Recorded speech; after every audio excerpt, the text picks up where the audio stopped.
नमस्कार, मैं हूं आपके साथ सिरांधा। चलिए अब सुर्खियों के बाद खबरें देख लेते हैं सुपरफास्ट अंदाज में। जेडीयू उपाध्यक्ष प्रशांत किशोर के एक बयान से सियासत गर्मा गई है। प्रशांत किशोर ने कहा कि अगर वो पीएम और सीएम बनाने में मदद कर सकते हैं तो बिहार में युवाओं को मुखिया, एमएलए और एमपी भी बना सकते हैं। प्रशांत किशोर ने मुजफ्फरपुर में छात्र जेडीयू के मिलन समारोह में ये बातें कही। उन्होंने कहा कि राजनीति में युवाओं की भागीदारी से समाज मजबूत होगा। प्रशांत ने दलगत आधार पर पंचायत चुनाव कराने की वकालत की। पूर्व सीएम जीतन राम मांझी ने बीजेपी के नए स्लोगन मोदी है तो मुमकिन है पर तंज कसा है। उन्होंने एयर स्ट्राइक पर भी सबूत पेश करने की मांग की है। आरएलएसपी नेता उपेंद्र कुशवाहा ने दिल्ली में कांग्रेस अध्यक्ष राहुल गांधी से मुलाकात की। कुशवाहा के साथ बिहार कांग्रेस प्रभारी शक्ति सिंह गोहिल भी मौजूद रहे। इस दौरान सीटों के तालमेल पर चर्चा हुई। लोकसभा चुनाव के लिए बीपीसीसी ने 8 कमेटियों का गठन किया है। मदन मोहन झा चुनाव समिति के अध्यक्ष बनाए गए हैं, जबकि शक्ति सिंह गोहिल को और कोऑर्डिनेशन कमेटी और आनंद माधव मैनिफेस्टो कमेटी के अध्यक्ष बनाए गए हैं। 27 सदस्यों वाली चुनाव समिति में मीरा कुमार, सदानंद सिंह, अखिलेश सिंह और तारिक अनवर के साथ कीर्ति आजाद को जगह मिली है। वहीं मीडिया कमेटी में एमएलसी प्रेमचंद्र मिश्रा का नाम नहीं है। सांसद पप्पू यादव ने कहा कि 2020 का बिहार विधानसभा चुनाव वो बतौर विपक्ष के तौर पर लड़ेंगे। वहीं 2019 के लोकसभा चुनाव के बारे में उन्होंने कहा कि अगर गठबंधन होता है तो उनकी पार्टी 2 सीट पर चुनाव लड़ेगी। सांसद पप्पू यादव बीती रात बखरी पहुंचे, जहां उन्होंने शहीद पिंटू कुमार सिंह के परिजनों से मुलाकात की। पप्पू यादव ने परिजनों को 1 लाख रुपए का चेक भी सौंपा। बिहार सरकार ने कर्मचारियों के भत्ते में 3% की बढ़ोतरी की है। इसके अलावा पेंशन भोगियों को भी मिलेगा। कैबिनेट की बैठक में यह फैसला लिया गया। मधुबनी के बेनीपट्टी की विधायक भावना झा को चुनावी वादा पूरा नहीं करना महंगा पड़ा। सड़क का शिलान्यास करने पहुंची विधायक का ग्रामीणों ने घेराव किया और जमकर नारेबाजी की। झारखंड के सीएम रघुवर दास ने 7 मार्च को कई योजनाओं के शिलान्यास का ऐलान किया। इनमें रांची रिंग रोड और NH 33 शामिल है। NH पर 1300 करोड़ से ज्यादा की लागत आएगी। हजारीबाग के नगमा में एयरपोर्ट बनाने का रास्ता साफ हो गया है। केंद्रीय नागरिक उड्डयन मंत्री जयंत सिन्हा और नगर विकास मंत्री CP सिंह ने एयरपोर्ट निर्माण के लिए भूमि पूजन किया। झारखंड के पूर्व मुख्यमंत्री अर्जुन मुंडा ने खरसावां विधानसभा क्षेत्र के कई गांव का दौरा किया, साथ ही कई कार्यक्रमों में शामिल हुए। उन्होंने लोगों की समस्या सुनकर दूर करने का भरोसा दिलाया। औरंगाबाद के देव में यात्री शेड में स्कूल चल रहा है। एक ही कमरे में 185 बच्चे पढ़ रहे हैं। स्कूल में न तो पीने के पानी की व्यवस्था है और न ही शौचालय। इंटर के प्रश्न पत्र लीक मामले में कोडरमा पुलिस को बड़ी कामयाबी मिली है। पुलिस के मुताबिक लीक के तार हजारीबाग और गिरिडीह से जुड़े हैं। इस मामले में 2 लोगों को हिरासत में लिया गया है। रांची के एक होटल में एक युवक ने खुदकुशी कर ली। मृतक रामगढ़ के कुजू का रहने वाला था। पुलिस को मौके से सुसाइड नोट मिला है। सरायकेला के चक्रधरपुर में मैट्रिक के छात्र ने आत्महत्या कर ली। बताया जा रहा है कि छात्र 2 बार परीक्षा में फेल हो चुका था, जिससे वो काफी परेशान था। सासाराम रेलवे स्टेशन पर एक शख्स ने ट्रेन के सामने कूदकर खुदकुशी कर ली। खुदकुशी की कोशिश की, जिससे उसे गंभीर चोट लगी है। जख्मी शख्स की पहचान नहीं हो सकी है और उसकी हालत गंभीर बनी हुई है। हाजीपुर के कोनहारा घाट के पास अपराधियों ने एक युवक की गोली मारकर हत्या कर दी। युवक की पहचान लालगंज के रिखर गांव निवासी रुपेश कुमार के तौर पर हुई है। हाजीपुर में लूटपाट के दौरान पेशे से शिक्षक को अपराधियों ने गोली मारकर घायल कर दिया। घटना के बाद घायल शिक्षक को सदर अस्पताल में भर्ती कराया गया है।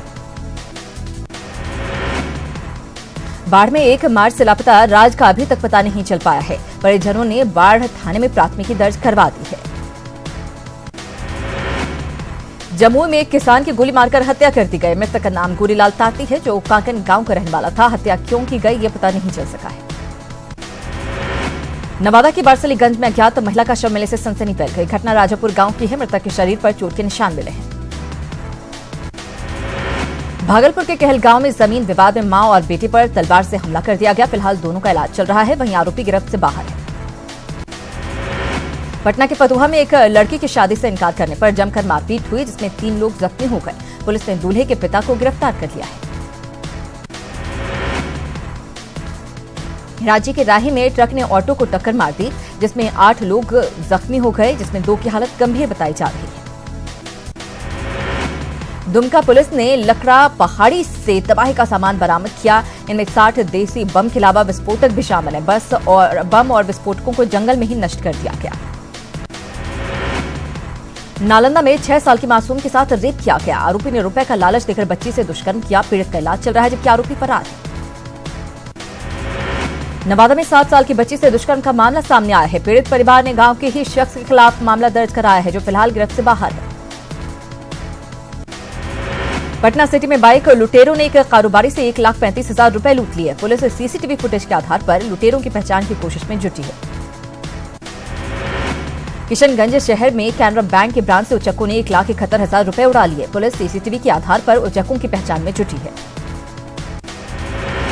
बांका में उचक्कों ने पूर्व मुखिया के 1,70,000 रुपए उड़ा लिए। पूर्व मुखिया बैंक से रुपए निकालकर जा रहे थे। इसी दौरान बाइक सवार अपराधी रुपए छीनकर फरार हो गए।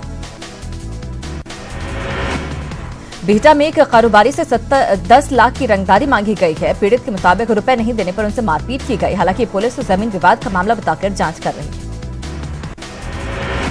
पटना के दुल्हन बाजार में मामूली विवाद में एक शख्स की हत्या कर दी गई। घटना राजीपुर गांव की है, जहां 3 दिन पहले 55 साल के बुजुर्ग की पिटाई की गई थी, जिसकी इलाज के दौरान कल मौत हो गई। वैशाली में शराब की बड़ी खेप पकड़ी गई है। पुलिस ने मलंग चौक के पास छापेमारी कर 250 कार्टन शराब जब्त की है। साथ ही एक ट्रक और एक पिकअप वैन भी जब्त किया गया है।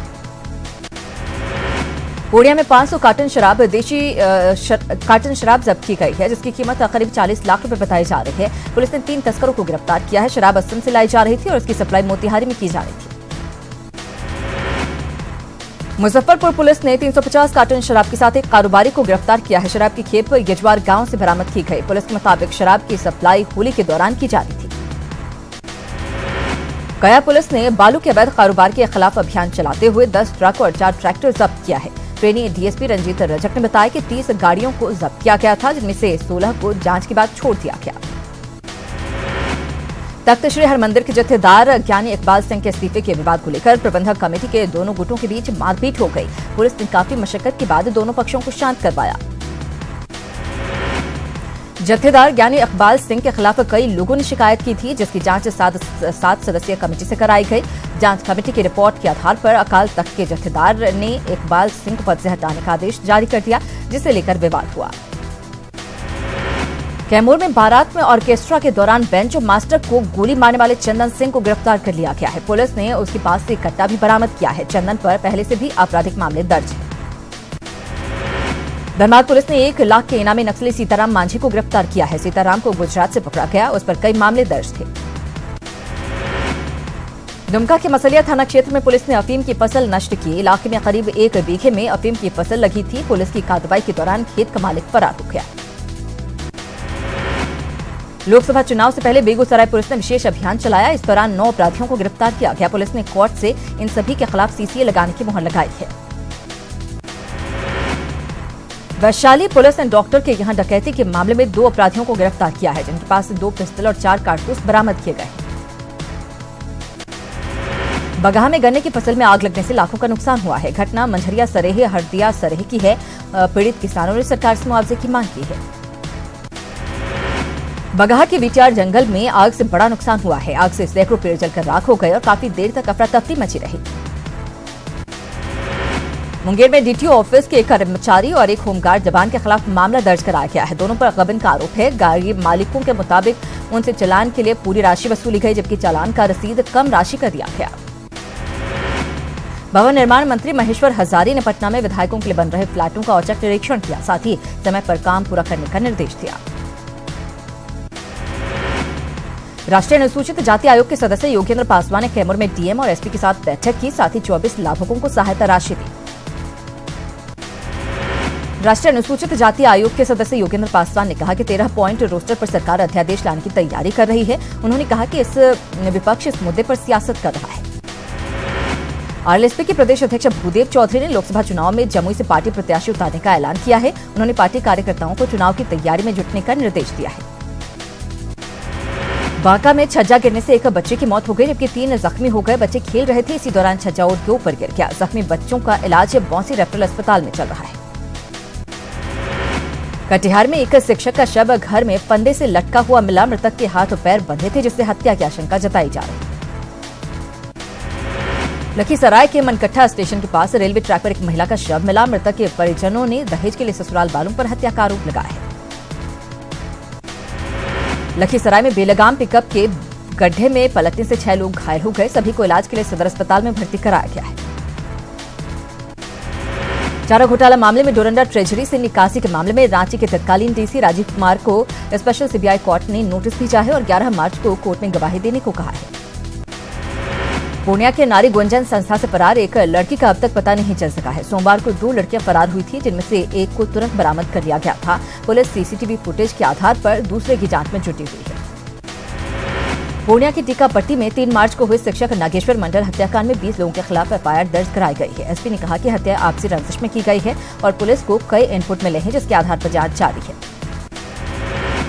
औरंगाबाद में जांच रिपोर्ट के आधार पर पोषाहार राशि में कटौती कर दी गई। इससे नाराज आंगनबाड़ी सेविकाओं ने महिला निरीक्षक के दफ्तर में घुसकर उनकी पिटाई कर दी।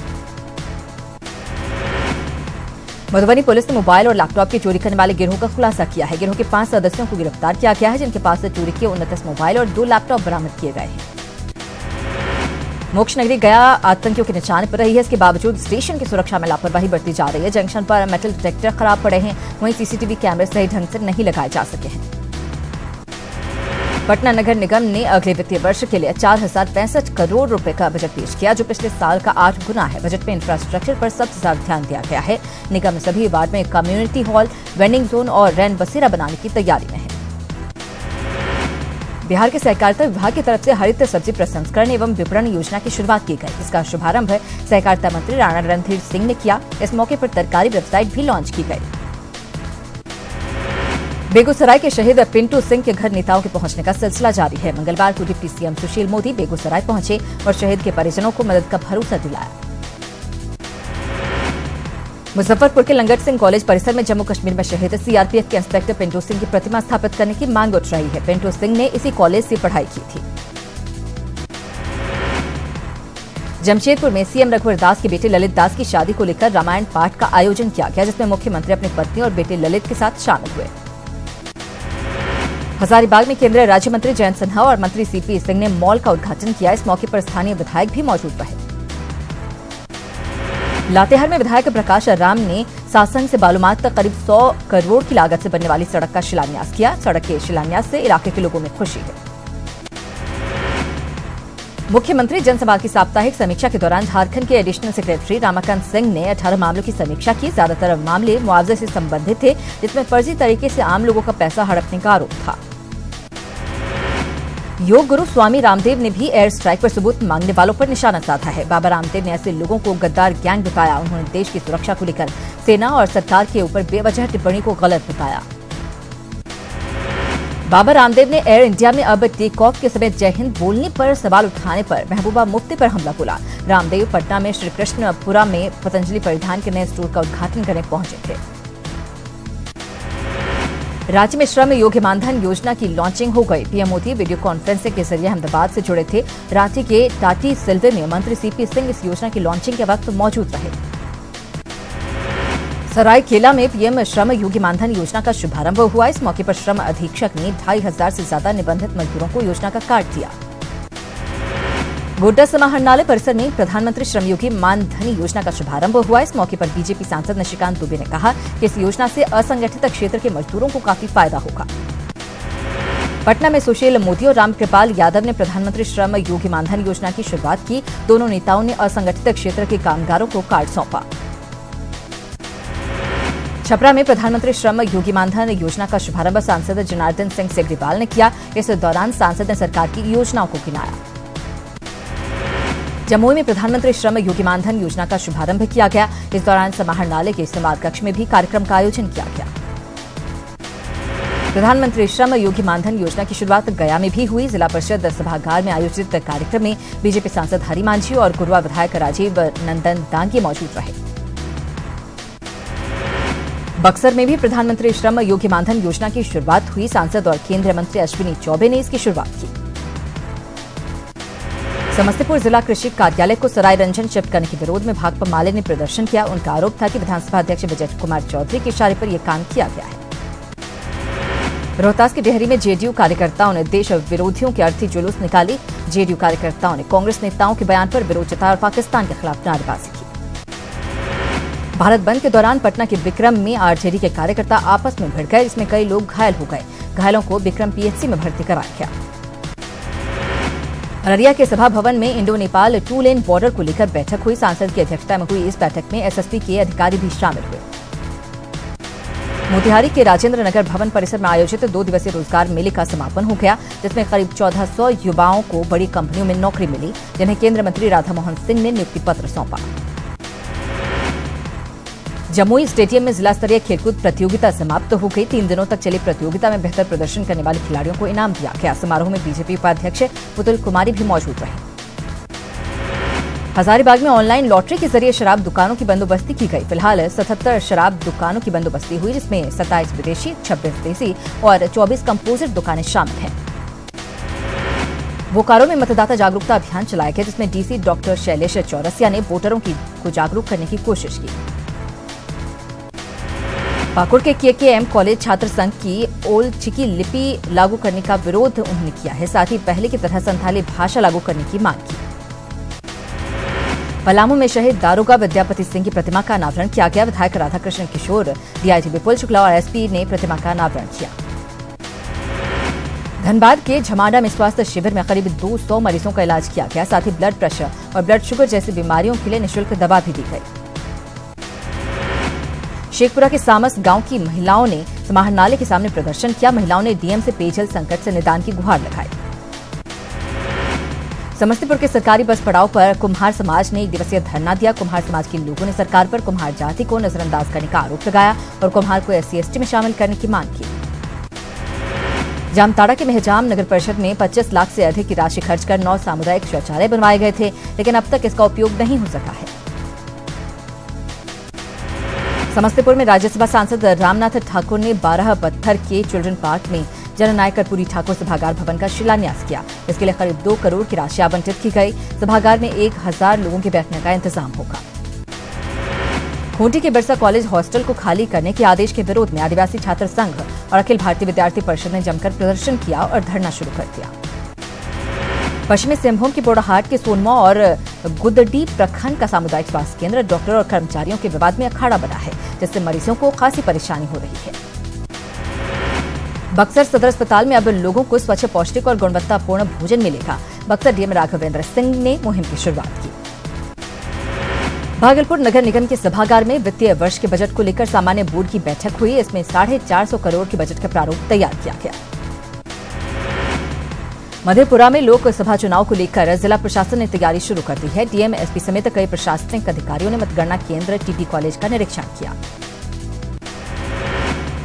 औरंगाबाद के मदनपुर में आयोजित 2 दिवसीय उमंगेश्वरी महोत्सव की शुरुआत हो गई। मंत्रियों के नहीं पहुंचने के कारण विधायक और डीएम ने इसकी शुरुआत की। पीएम नरेंद्र मोदी आज कर्नाटक के कलबुर्गी और तमिलनाडु के कांचीपुरम के दौरे पर रहेंगे। इस दौरान वो कई महत्वपूर्ण योजनाओं का शिलान्यास और उद्घाटन करेंगे। आम चुनावों की तारीखों की घोषणा से पहले ये उनका अंतिम कर्नाटक और तमिलनाडु दौरा है। कर्नाटक के कलबुर्गी दौरे के दौरान प्रधानमंत्री राज्य की जनता को लाभ पहुंचाने के लिए ऊर्जा, स्वास्थ्य और शिक्षा जैसे क्षेत्रों के विकास परियोजनाओं का शुभारंभ करेंगे। साथ ही पीएम यहां ESIC hospital and medical college Bengaluru राष्ट्र को समर्पित करेंगे। तमिलनाडु के कांचीपुरम में प्रधानमंत्री सड़क, रेलवे और ऊर्जा क्षेत्र की कई महत्वपूर्ण योजनाओं का उद्घाटन करेंगे। पीएम तमिलनाडु के कांचीपुरम में 5010 करोड़ की 5 राजमार्ग परियोजनाओं की आधारशिला भी रखेंगे और कुछ का उद्घाटन भी करेंगे। कांग्रेस अध्यक्ष राहुल गांधी आज G20 देशों और पड़ोसी देशों के राजनयिकों के साथ लंच करेंगे। इस दौरान वो तमाम मुद्दों पर इन राजनयिकों के साथ चर्चा करेंगे। राहुल गांधी और G20 देशों और पड़ोसी देशों के राजनयिकों के साथ लंच का ये प्रोग्राम 15 फरवरी को ही प्रस्तावित था, लेकिन पुलवामा में सीआरपीएफ काफिले पर हुए आतंकी हमले के बाद दोपहर के भोज कार्यक्रम को रद्द कर दिया गया था। 13 सूत्रीय रोस्टर पर मचे विवाद के बीच सरकार उच्च शैक्षणिक संस्थानों में आरक्षण पर सुप्रीम कोर्ट के फैसले के खिलाफ अध्यादेश ला सकती है। इस अध्यादेश के बाद यूनिवर्सिटी या कॉलेज को एक यूनिट के तौर पर लिया जाएगा, जबकि अलग अलग श्रेणियों में पदों की गिनती करने में डिपार्टमेंट को आधार नहीं माना जाएगा। रक्षा मंत्रालय ने कहा है कि अब सेना की सभी शाखाओं में महिलाओं को परमानेंट कमीशन दिया जाएगा। इससे पहले सेना की 10 शाखाओं में महिलाओं के लिए शॉर्ट सर्विस कमीशन का प्रावधान था। राफेल मामले में दाखिल पुनर्विचार याचिकाओं पर सुप्रीम कोर्ट आज सुनवाई करेगा। तय प्रक्रिया के मुताबिक मामले में पहले फैसला दे चुके 3 जज चीफ जस्टिस रंजन गोगोई, संजय किशन कौल और KM जोसेफ ही मामला सुनेंगे।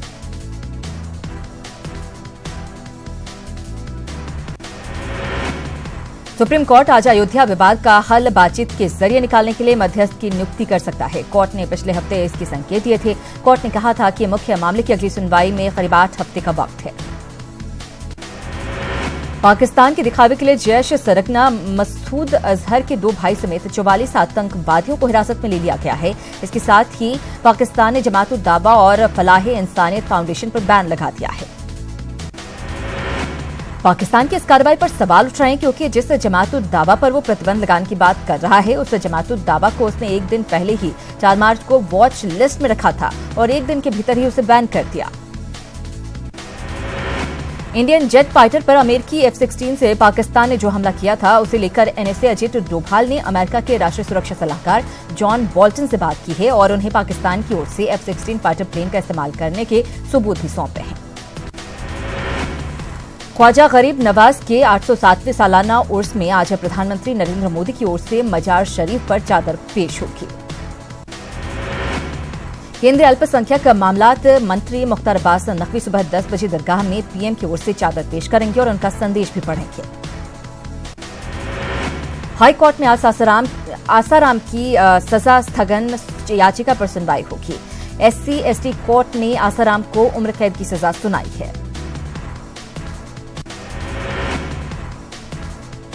त्रिपुरा पुलिस ने अगरतला से जमात-उद-मुजाहिदीन बांग्लादेश के एक आतंकवादी को गिरफ्तार किया है। इस आतंकवादी की पहचान नाजिर शेख के तौर पर हुई है और ये साल 2005 में बांग्लादेश में हुए सीरियल ब्लास्ट में आरोपी है।